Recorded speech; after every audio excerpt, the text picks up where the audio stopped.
Comme chaque semaine, je vous emmène découvrir les artisans qui font battre le cœur de l'Hexagone et les lieux qui font son prestige. Aujourd'hui, dans Version française, sautez à pieds joints dans l'art avec la piscine de Roubaix. Ici, pas la peine de brassard, on vous emmène pour une baignade artistique.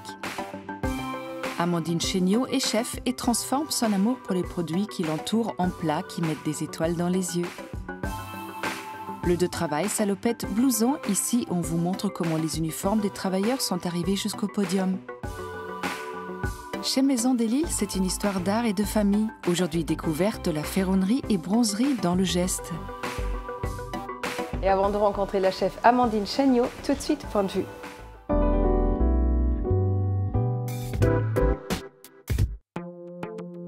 En janvier 2016, le célèbre photographe irlandais Kevin Abosch vend l'un de ses clichés pour la modique somme de 1 million d'euros. Un cliché représentant une pomme de terre sur un fond noir. Oui, vous avez bien entendu. Habitué à immortaliser les célébrités comme Johnny Depp ou encore Spielberg, il se tourna en 2010 vers ce tubercule. Le cliché suscita visiblement l'intérêt des acheteurs sans trop que nous puissions expliquer pourquoi. Des amateurs de frites peut-être. Albert, c'est le magazine qui s'adresse aux 9 à 14 ans sans les prendre pour des bébés. Ici, on traite d'actualité à la manière d'un journal pour adultes avec une présentation ultra chiadée et des articles grand public ou de niche. Le tout servi par une couverture réalisée tous les mois par une ou un artiste différent qui regroupe les grandes thématiques abordées à l'intérieur. De quoi donner envie aux plus jeunes de s'intéresser aux nouvelles du monde et aux plus grands d'en profiter pour se mettre à la page. Elle en a fait lever des têtes et surtout tourner. Si la girouette coiffe les églises de France depuis le Moyen-Âge, elle n'a rien perdu de sa superbe. Représentant la plupart du temps un coq et destiné à indiquer la direction du vent, ce symbole aux origines religieuses suscita un vif intérêt entre la dernière moitié du 19e siècle et le 20e. Depuis, les artistes et passionnés n'ont de cesse que de les faire fleurir sur les toitures, pour le plus grand bonheur des passants et des oiseaux.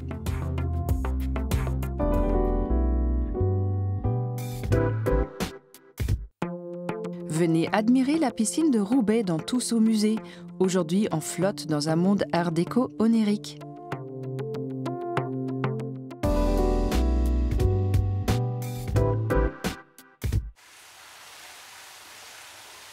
La tradition française des musées, depuis la Révolution, ça a souvent été de regrouper des œuvres et des objets d'art dans des lieux qui n'étaient pas prévus pour ça à l'origine. Des châteaux, des monastères, des hôtels particuliers. Le siècle des musées, le 19e siècle, a quand même été un peu un siècle de coucou. À Roubaix, c'est dans une piscine que le musée d'art et d'industrie André Diligent a fait son nid en 2001. Un musée qui fait cohabiter beaux-arts et arts appliqués dans un lieu hautement symbolique. La piscine, on peut le lire dans une ville de fracture sociale, un des rares lieux qui soit présent dans la mémoire collective de toutes les couches de la population. On n'a pas fossilisé l'espace, mais on lui a redonné une étincelle, on lui a redonné vie et dynamisme. Ouverte au public en 1932, cette piscine art déco, construite sur les plans de l'architecte Albert Barr, s'inscrivait dans une démarche sociale et hygiéniste destinée à la population ouvrière. Fermée en 1985, elle avait été envisagée pour accueillir les collections du musée avec l'ambition de préserver l'histoire du lieu en valorisant ses équipements pour présenter les œuvres. Dans le projet, ce qui avait été demandé à Jean-Paul Philippon, c'était de réutiliser le mobilier hygiéniste de la piscine, le mobilier technique en quelque sorte. Ce module de vitrine correspond à 5 doubles cabines de douche et de déshabillage. Dans ces vitrines, de nombreuses céramiques et un joyau, une série signée Picasso. Une manière de rappeler que dans l'identité du musée, il n'y a pas vraiment de frontières ni de hiérarchie entre la création artistique et les objets du quotidien. Cette pièce, la Tissuteck, le montre bien. Elle renferme des catalogues d'échantillons textiles et celui-ci est le tout premier d'entre eux, déposé en 1835. Qu'est-ce que la ville de Roubaix, sinon une ville qui est née de l'industrie textile? C'est quand même un élément très important de l'identité de la ville. Et puis, historiquement, pour le musée, c'est la base de la collection et qu'ensuite, tout le reste ne fait qu'entretenir un dialogue avec cette base décorative. Et ce dialogue s'écrit avec des centaines de chefs-d'œuvre. Les murs sont peuplés de tableaux aux signatures renommées comme Raoul Dufy, Tamara de Lempicka ou encore Fujita. Des œuvres qui font parfois écho à l'histoire de Roubaix, comme dans cette salle qui lui est dédiée. Retrouvée par hasard sous les toits de la Chambre de commerce, cette immense fresque a rejoint le musée lors de son agrandissement en 2018 dans une salle sur mesure. Mais il y a aussi ce combat de coqs peint par Rémy Cogue comme un instantané d'une tradition roubaisienne. C'est un tableau à la fois pittoresque, anecdotique et en même temps assez symbolique, représentant les Roubaisiens dans leur diversité. Et d'ailleurs, chacun des personnages est un Roubaisien qu'à l'époque on connaît, et ça créera à Rémy Cogue des problèmes parce que le tableau a un tel succès que tout le monde aurait aimé être sur le tableau. Côté sculpture, elles sont des dizaines à se prélasser aux abords du bassin. Et une salle entière leur est réservée, ainsi que l'atelier reconstitué d'Henri Bouchard. Et puis il y a la Petite Châtelaine. Alors, le buste de la Petite Châtelaine, c'est la Joconde du musée La Piscine, c'est le chef-d'œuvre de la collection. C'est l'une des 8 sculptures de Camille Claudel qui habite le musée. Et si elle est si spéciale, c'est bien sûr pour sa beauté, mais aussi parce qu'elle a été acquise grâce à une souscription publique. Une première en France qui a permis aux Roubaisiens de s'engager pleinement dans le rayonnement culturel de leur piscine. C'était une espèce d'occasion d'approcher un interdit qui était celui de la beauté dans une ville qui avait cette image négative de la chute de l'industrie textile. Ce musée, c'est donc la rencontre harmonieuse d'un patrimoine architectural, industriel et artistique, avec la vocation de faire entrer la culture dans le cœur de Roubaix et de ses habitants.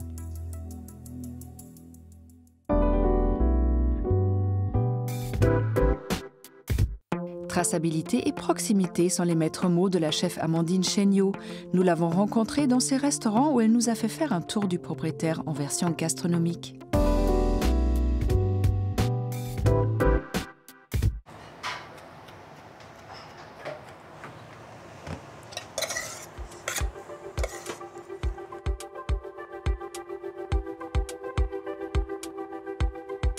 Ma cuisine, c'est une cuisine assez spontanée, facile à comprendre, qui est profondément française, enfin, c'est mes racines. C'est une cuisine que j'imagine joyeuse en fait pour les gens qui la reçoivent. Voilà, beaucoup de partage, beaucoup de végétal aussi. Bon les gars, bon service, je vous vois tout à l'heure. À plus. Amoureuse des plats herbacés et d'une certaine cuisine traditionnelle, Amandine Chéniaud partage ses journées entre les restaurants Pouliche, ouvert en 2019 dans le 10e arrondissement de Paris, et le Café de Luce, perché sur la butte Montmartre depuis septembre 2021. Luce, c'était le nom de ma grand-mère et c'était un petit clin d'œil que j'avais envie de faire, dans le sens où c'est une cuisine, c'est la cuisine de famille, c'est la cuisine très simple, c'est la cuisine du quotidien. Et puis on a eu l'opportunité de reprendre cet endroit qui était un petit peu oublié, un petit peu endormi. Un bistrot parisien typique que l'ancien élève d'Alain Ducasse ou encore d'Éric Fréchon est venu réveiller. Ici, les cuisses de grenouille sont fraîches et appétissantes, comme l'ensemble du garde-manger qui compose son univers culinaire. J'aime beaucoup les herbes aromatiques, j'aime beaucoup les coquillages, les crustacés, le gibier, les champignons, tout ce qui est les petites herbes qu'on va glaner en forêt, par exemple, c'est des choses que j'aime beaucoup. Et à défaut d'aller aujourd'hui en forêt, c'est en plein Paris, sur le toit du centre Beaugrenelle, qu'Amandine vient régulièrement se fournir en fleurs aromatiques auprès de Laurent, maraîcher de ce jardin perché aux saveurs étonnantes et inspirantes. Attends, on fait quoi de la monarde? Ça se mange aussi? Ah ouais, ça se mange. La monarde, c'est vraiment septembre, c'est la bonne saison pour le faire. Monarde fistuleuse, pour être précis. Alors, c'est vraiment un goût de sous-bois, assez relevé. On voit la réaction des chefs, certains chefs, lorsqu'on fait découvrir une herbe qu'ils ne connaissent pas, c'est une matière première qui est nouvelle et on voit bien dans la façon de le sentir, etc. C'est inspirant, savoir comment le cuisiner, est-ce qu'il faut le prendre cru, est-ce qu'il faut l'infuser. On voit les bons chefs aussi à ça, c'est la façon d'appréhender une herbe et de la regarder. Elle est incroyable cette tagette, hein. Shiso japonais, estragon du Mexique ou encore citronnelle d'Australie, si ce petit tour du monde des arômes sans émissions carbone a l'avantage d'être éco-responsable, c'est aussi pour Amandine un gage de qualité gustative. Clairement, quand tu goûtes la tagette, c'est une tagette qui a même pas été cueillie, qui est encore vivante, qui a encore la sève, qui n'a pas pris le frigo, qui n'a pas traversé la France. Et qu'il n'y a pas eu de rupture thermique, choc thermique. Et en plus, pour les aromatiques, c'est d'autant plus vrai que c'est des produits qui perdent beaucoup de saveur dès qu'on les coupe. La citronnelle qui est là d'Australie, si je la coupe maintenant, dans 1 heure, elle n'aura pas ni la même couleur, ni la même texture, ni la même odeur. Une exigence de goût qu'elle retrouve aussi auprès d'Arnaud Billon, son producteur de viande bovine. Salut Amandine. Salut toi. Ça va bien? Ouais, super. Hop, alors. T'as le rumsteak? J'ai le rumsteak. Et voilà, salers, du perche. De champ. De champ. J'ai eu l'occasion de venir voir en fait l'élevage. J'ai vu les prés, j'ai vu les bêtes, comment elles sont traitées. Je sais qu'ils ne leur donnent pas n'importe quoi à manger. De l'herbe. Voilà, de l'herbe. Exactement. Voilà, et puis quand tu goûtes, en fait, tu as une qualité de viande qui est topissime. Et à cette matière brute idéale en tartare, la chef vient simplement y ajouter ses fleurs fraîchement cueillies dans la journée. Là, hop, on va mettre cette petite beauté là. On va juste aller chercher quelques pétales. J'aime beaucoup la tagette parce que ça a des petits côtés fruits de la passion ou citronnés, suivant les plants. Voilà, l'idée c'est de jouer sur les herbes qu'on aime. Hein. Donc on ne va pas aller mettre des herbes trop fortes. Et en fait, suivant là où tu croques dans ton tartare, tu vas avoir des goûts un petit peu différents, un peu plus de basilic, un peu plus d'estragon, un peu plus de tagette justement. Une dernière touche de caviar et le tartare de Salers d'Amandine Chéniaud, atout d'une œuvre d'art.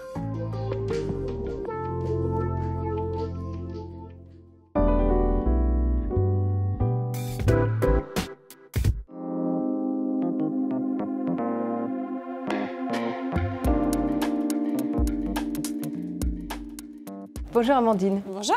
Amandine, la sensibilité au goût, aux odeurs commence très tôt pour vous, pendant les balades à la montagne, dans les Alpes ou la cuisine de votre maman. Est-ce que vous pouvez nous parler un peu des senteurs de votre enfance? Alors c'est plein de souvenirs d'enfance, effectivement. Quand j'étais petite, on allait beaucoup dans les Alpes et toutes les promenades étaient propices à cueillir, à sentir, à toucher. Et on ramenait plein de gros bouquets d'herbes qu'on faisait sécher après toute l'année pour s'en servir dans la cuisine. L'amour des plantes vous a orienté en pharma, tout d'abord, que vous avez abandonné rapidement. Et en attendant, vous avez fait serveuse dans une pizzeria.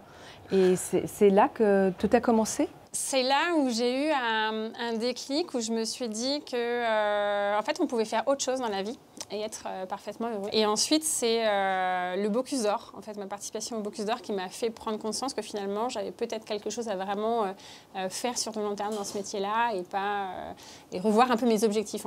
Vous avez une cuisine extrêmement organisée, m'a-t-on dit. C'est très fluide, c'est important.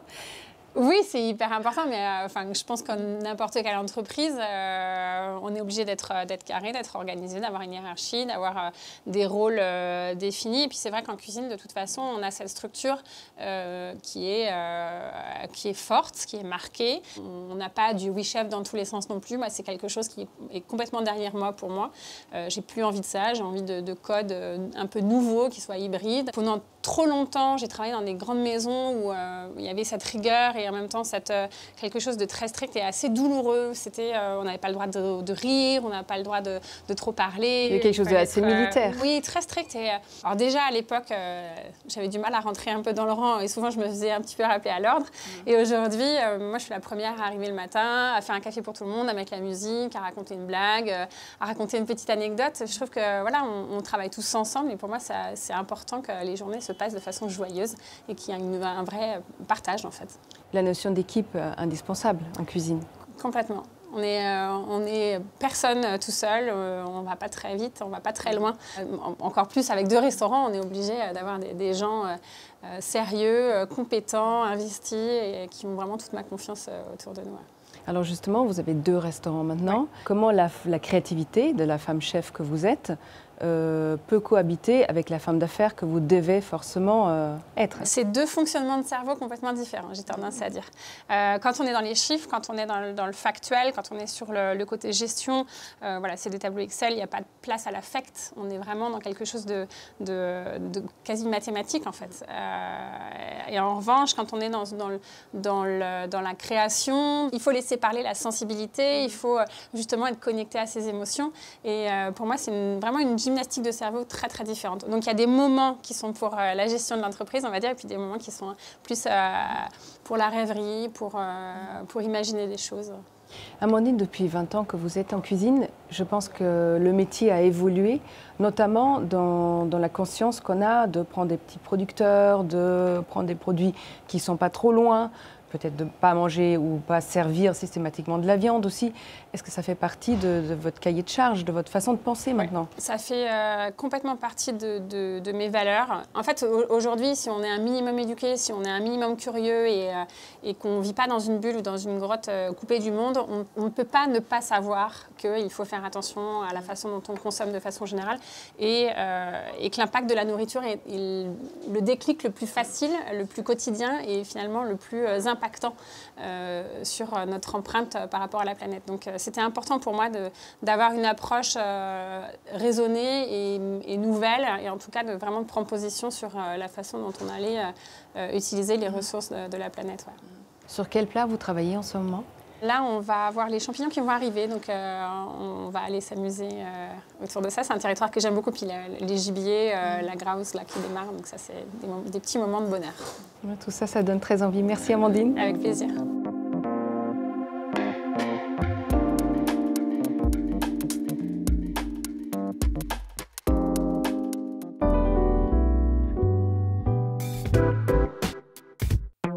Dans En mode, aujourd'hui zoom sur le vêtement de travail, de l'usine au défilé des grands couturiers, comment ces pièces sont passées d'utiles à couture.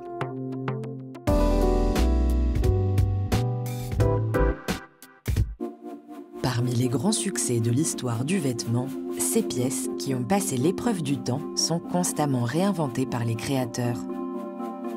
Nombre d'entre elles sont issues du vestiaire ouvrier. On appelle cette mode le workwear ou le vêtement de travail à la croisée du beau et de l'utilitaire.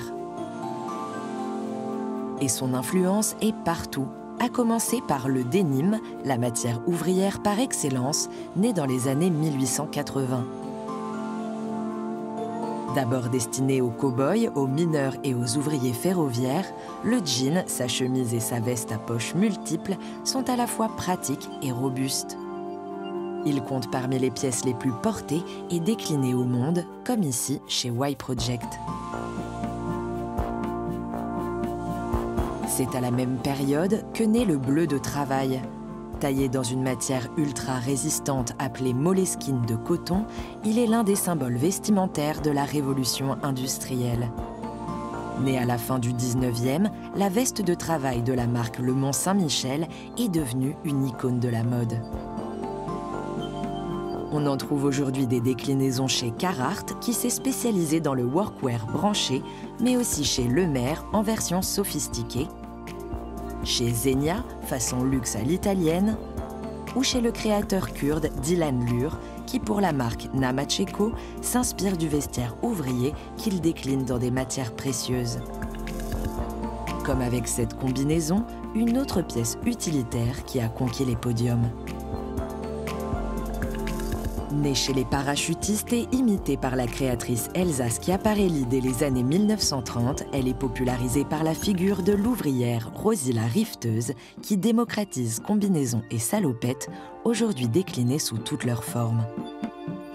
Alberta Ferretti en propose par exemple une version fonctionnelle mais ultra stylisée, la mêle à un manteau de fourrure et la rend carrément glamour en ajustant sa coupe et en y ajoutant broderie et paillettes.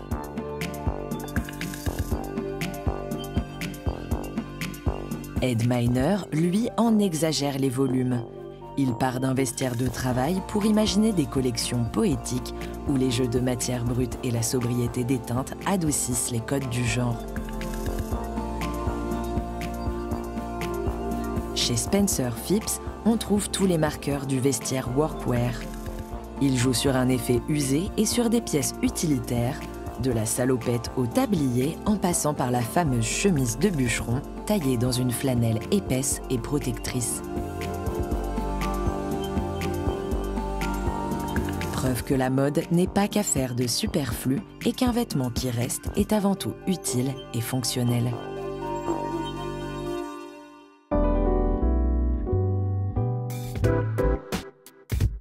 Lustres, luminaires et appliques passent dans les mains des artisans de la Maison des Lilles, à la croisée des mondes de la bronzerie et de la ferronnerie d'art, découverte de leur savoir-faire.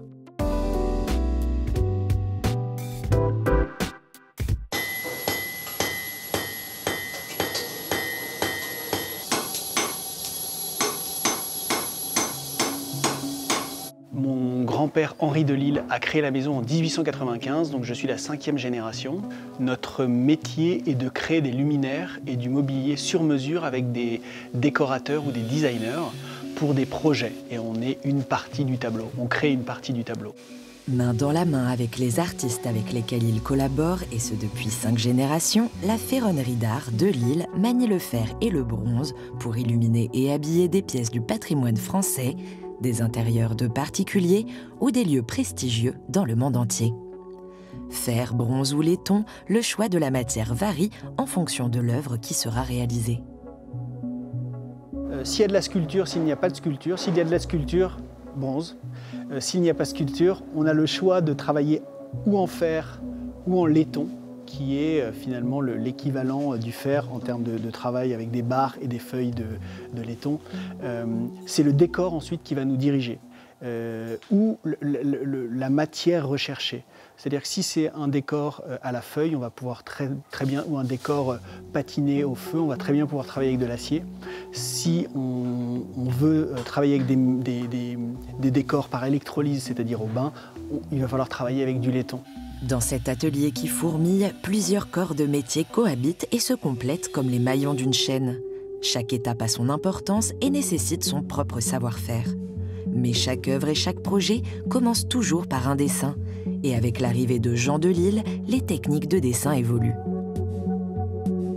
On met un point d'honneur à continuer à faire des dessins à la main selon les objets, mais évidemment, la 3D nous envahit. Le dessin en 3D, le scan en 3D, l'impression en 3D. On est très attentif aux nouveaux métiers qui apparaissent, mais tout en gardant nos spécificités. Et je pense que le lien, c'est le souci du détail et de la matière. Une fois le dessin établi et validé, les étapes de confection peuvent commencer dans les différents ateliers. Il y a un atelier sale et un atelier propre. L'atelier sale étant la façon, c'est-à-dire le travail de la matière. Ça peut être de la forge, ça peut être de la monture en bronze, de la soudure, de la tournure, de la ciselure, du sablage. Et pour notre atelier de remonture, ça va être la cristallerie, le décor. La Maison de Lille collabore avec des designers comme Jean-Michel Villemotte ou Éric Schmitt et jongle entre création classique et contemporaine grâce au choix de la matière. À partir de formes très simples, une barre, une tôle, on va créer un lustre. Les lustres feuillages qui étaient au décor ont été fabriqués par un ferronnier de bout en bout. Ce métier peut aussi créer des objets très contemporains et c'est ça qui est assez génial, c'est que vraiment il y a une liberté de création forte. Une fois le métal façonné, chaque pièce du puzzle est ensuite assemblée et préparée. Qu'il s'agisse d'une pièce classique ou contemporaine, le décor occupe une place particulière au sein de l'atelier. Dorure, trompe-l'œil ou patine, toutes les nuances sont créées dans cet atelier par Patricia, puis minutieusement appliquées au pinceau. Certains lustres viennent aussi s'agrémenter de cristal, un savoir-faire tout aussi minutieux qui demande d'assembler chaque pièce une par une. De multiples savoir-faire que la Maison de Lille a à cœur de faire perdurer. On est dans des métiers au temps long. On se raccroche toujours en créant un objet à des expériences passées. Un des vrais sujets, c'est que chaque métier puisse être relayé, transmis pour avancer. Parce finalement, on a énormément de métiers, mais qui ont tous leurs spécificités. Donc c'est un vrai enjeu de trouver des jeunes. Et c'est pour ça maintenant on a une culture vraiment de prendre beaucoup de jeunes en apprentissage, en stage, pour leur faire découvrir nos métiers et leur donner envie de continuer. Un savoir-faire qui se transmet depuis 1895, mais dont chaque génération apporte sa pierre à l'édifice pour faire perdurer le nom de la Maison de Lille.